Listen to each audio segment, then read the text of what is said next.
Welcome to Religion Unpacked. Haunting, the invention of hell. What the Bible actually says about the afterlife.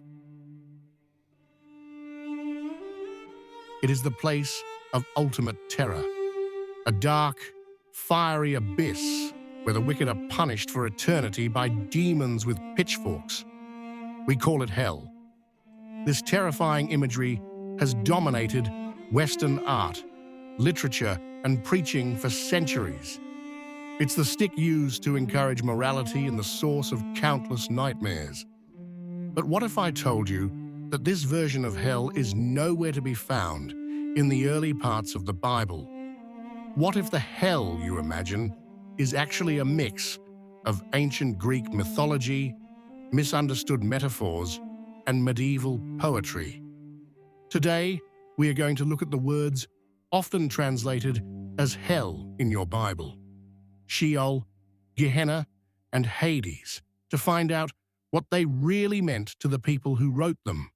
In the Old Testament, there is no heaven or hell for the dead. Instead, there is Sheol.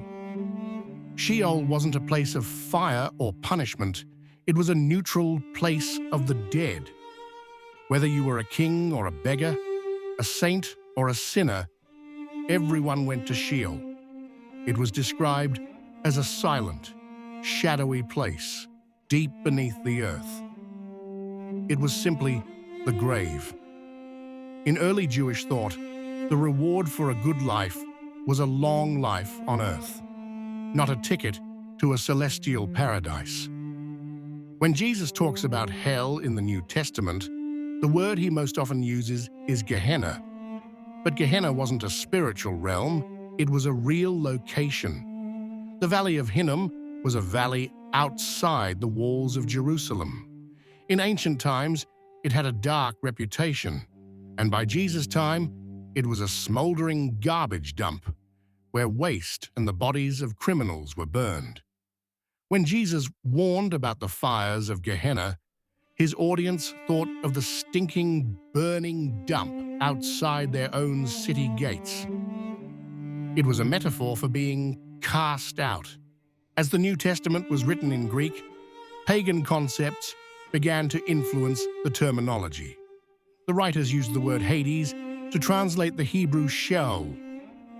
In Greek myth, Hades was the underworld where souls were judged.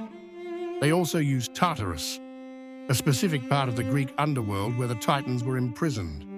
Over time, these Greek ideas of judgment and specific locations for punishment began to merge with the Jewish metaphors of fire. So how did we get to the inferno of today? The answer lies in the Middle Ages.